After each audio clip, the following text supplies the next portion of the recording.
Vamos a jugar fútbol. No, mejor hay que hacer la tarea de biología. Le tomé la tarea de biología. ¿Qué había que hacer? Tenemos que investigar de un tal Darwin. Dicen que fue importante, que por él descubrimos agua en Marte. No seas... Él es el que dice que de chiquitos eras unos changuitos. Pues ese.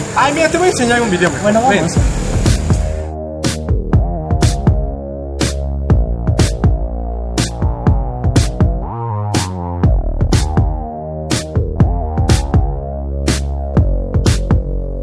La evolución.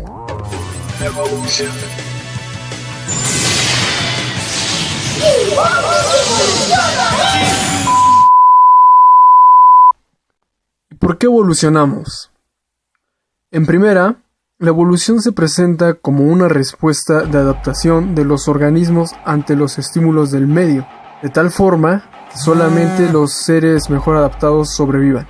El precursor de esta idea fue el naturalista inglés Charles Robert Darwin, en su obra El origen de las especies, donde habla de este postulado llamado selección natural y otros 3 postulados que conforman su teoría evolucionista: mundo cambiante, proceso gradual y origen común. Origen común.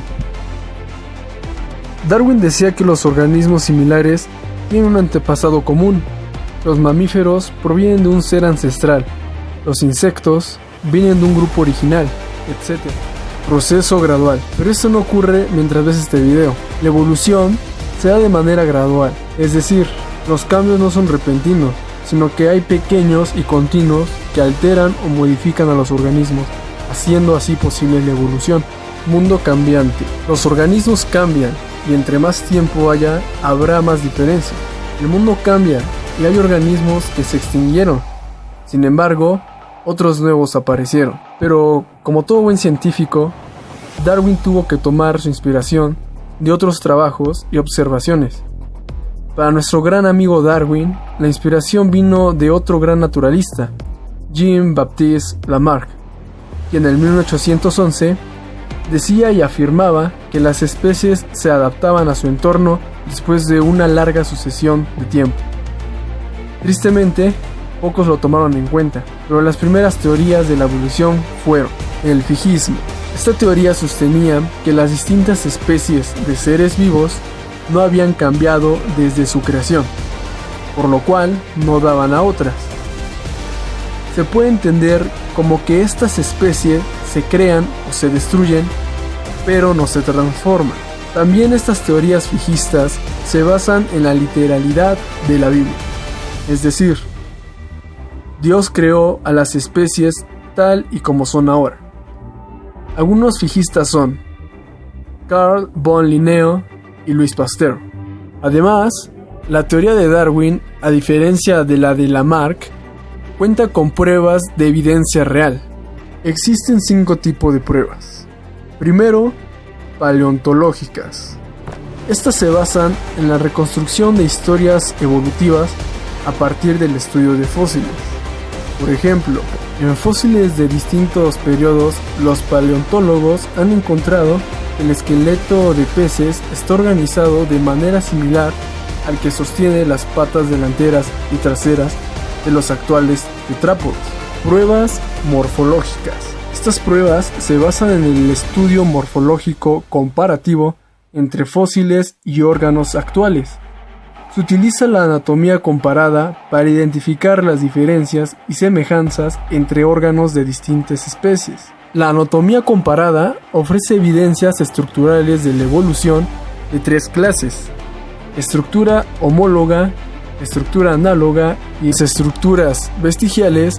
Las estructuras homólogas son aquellas que tienen un origen evolutivo común, independientemente de la función que cumplen. Las estructuras análogas o convergencia adaptativa son aquellas estructuras que, a pesar de su parecido y función similares, no provienen de un antepasado común. Las estructuras vestigiales son otra forma de evidencia morfológica. Estas estructuras son remanentes de la historia evolutiva de un linaje. Pruebas biogeográficas. Estas pruebas se refieren a la adaptación de los animales a lugares en concreto, es decir, se adaptan a las necesidades provocadas por el entorno en el que se encuentran. Las pruebas biogeográficas las encontramos repartidas por todo el planeta. Un ejemplo característico de esto son los pinzones de las Islas Galápagos que fueron estudiados por Darwin. Pruebas embriológicas. Estas se refieren a la semejanza de los embriones de todas las especies. Mientras más se parezcan los embriones, mayor será el parentesco entre dos especies. El estudio de los embriones de los vertebrados nos da una interesante visión del desarrollo evolutivo de los grupos de animales, ya que en las primeras fases de ese desarrollo son iguales para todos los vertebrados, siendo así casi imposible la diferenciación entre ellos. Pruebas bioquímicas. Comparación de ciertas moléculas que existen en todos los seres vivos. Estas moléculas son más parecidas mientras haya menos diferencias evolutivas entre los seres. Las moléculas que se suelen estudiar son las proteínas y el ADN. Con este estudio se han podido crear los árboles filogenéticos. Estas son las pruebas más recientes y las que mayores posibilidades presentan. Y todo esto nos interesa porque así podemos conocer nuestros propios orígenes como una especie humana.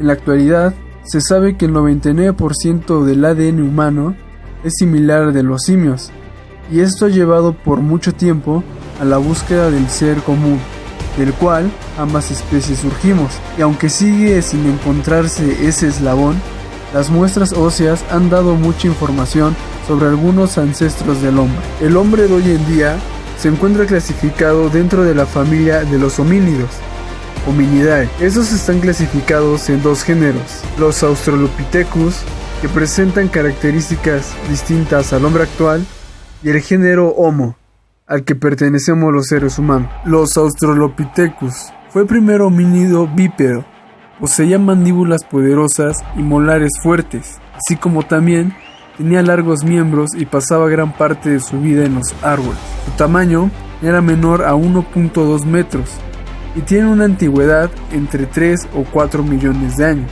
Homo. Por otra parte, y con características cada vez mucho más similares a las del hombre de hoy en día, se encuentran las especies pertenecientes al grupo Homo. Aunque pueda ser fácil emparentar al Australopithecus con cualquier especie del género Homo, no se han encontrado hasta ahora evidencias de que el género haya resultado de la evolución del Australopithecus, por lo que la evolución de cada género se ve de forma separada. Homo habilis. El primer homínido perteneciente al género Homo es el Homo habilis, hombre hábil, que existió hace cerca de 2 millones de años. Pruebas fósiles han permitido determinar que este fue contemporáneo al Australopithecus.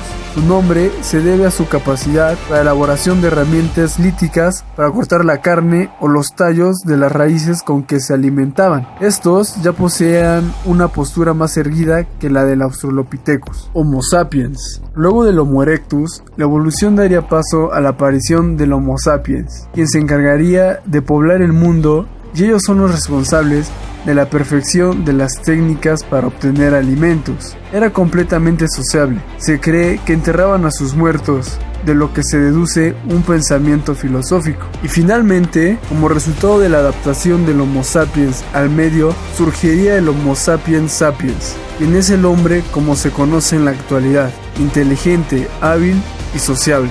Más de 4 millones desde la aparición de los primeros homínidos hasta nuestros días. Oye, Toño, ahora ya sé quién es Darwin. ¿Ya por fin captaste qué es la evolución? Ya, ahora ya puedo hacer mi tarea de biología. Venga.